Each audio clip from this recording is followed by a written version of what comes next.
All right, let's get it going. Of the Antichrist is because the Antichrist already came, and I am about to prove it. People who do not scroll from this video, the people who finish this video, are a part of a small group of people, and without that group of people, we are going to be trapped in this endless cycle. That's why John's vision in Revelation isn't simply prophecy, it's recognizing a pattern. This spirit or system is built on conquest, war, famine, and death. And when you can see this pattern, when your eyes are open, then you will understand why the world is the way it is. Even the You really believe that in 1969, Right. when Come televisions on. were still in black and white, and folks were still using rotary fucking phones, and most new cars sold in the United States didn't even have power windows or fucking air conditioning,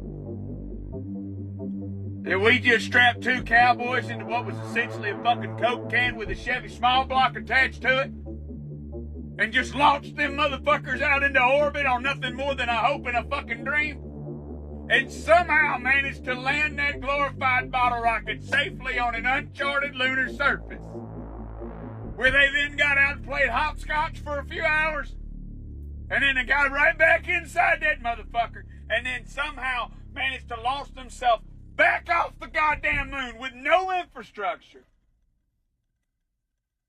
And then a few short weeks later, they landed safely back on Earth. You really fucking believe that that happened? Goddamn, you're a gullible son of a bitch. I bet you still believe in fucking Santa Claus, you goofy bastard. For real. I can't tell you what to believe. But it doesn't take a rocket scientist or a genius to figure that old footage that we've all seen from way back in the 50s and 60s. Come on, man.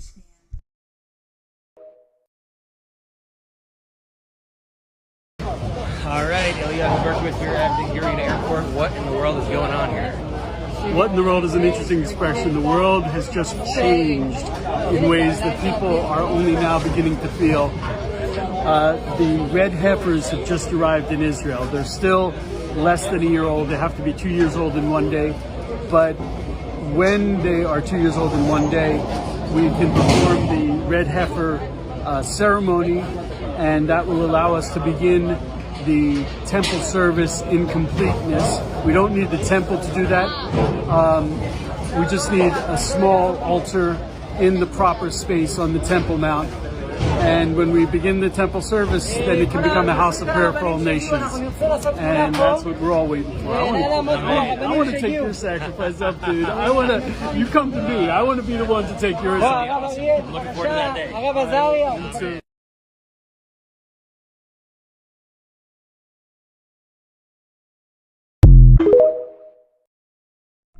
Pay attention. From what I've read and seen, April 20th is when they're going to do the sacrificial offering of the red heifers to cleanse the tools and begin preparation for the building of the third temple. We're reaching a deal with the Gaza Strip. United States, Israel's our biggest ally, and we are theirs. It's getting close, folks.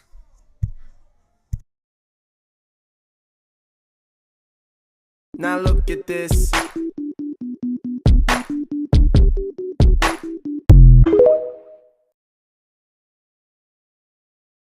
If you're living in the United States, take 2 seconds and go on Globe Talk or World Talk and read everything that's on there. You'll thank me later.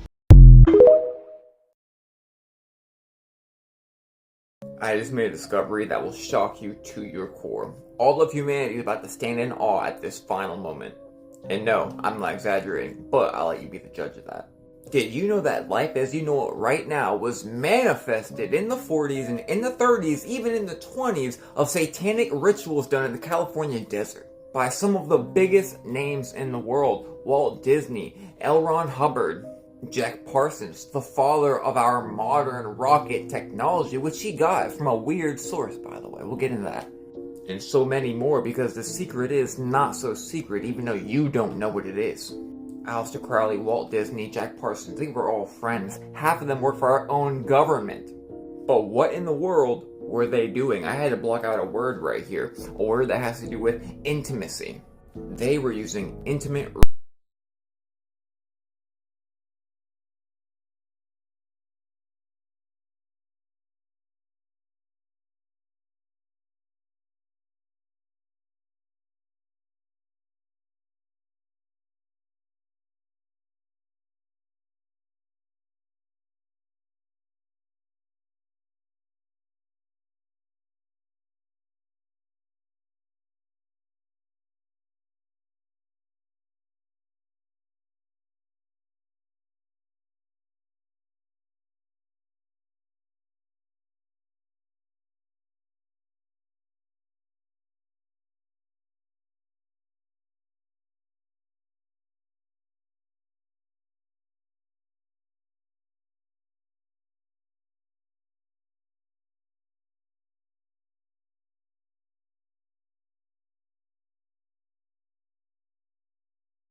I noticed a name in there, L. Ron Hubbard.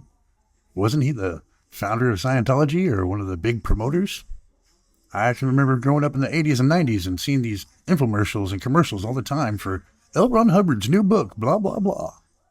And I thought to myself then, and I got sick in my stomach. God's Spirit's real, folks. There have been multiple earthquakes, more than half a dozen, in California for the past couple of days. Now, before there's any major freakouts, let me just tell you, these earthquakes aren't that big. But the problem and concern is there's been a lot of them in a little area in a short period of time. Like this 2.7 magnitude earthquake not far from Fresno. And this 3.0 magnitude earthquake just north of Fresno. Does that mean Fresno's in big trouble? I don't know. But these earthquake clusters, as they're called, are enough to make people concerned. And I'm talking about people who study this kind of stuff. Because some people believe when you get a series of small earthquakes, it leads to something bigger. But that's not necessarily true. Still, it is something to be concerned about if you're in that area. You can see from this map where most of the earthquakes occurred. So if you've never experienced an earthquake in your life, a 2.7 to 3.0 magnitude really isn't that bad. We get those in Reno from time to time. But like I said, coming in a cluster is a concern.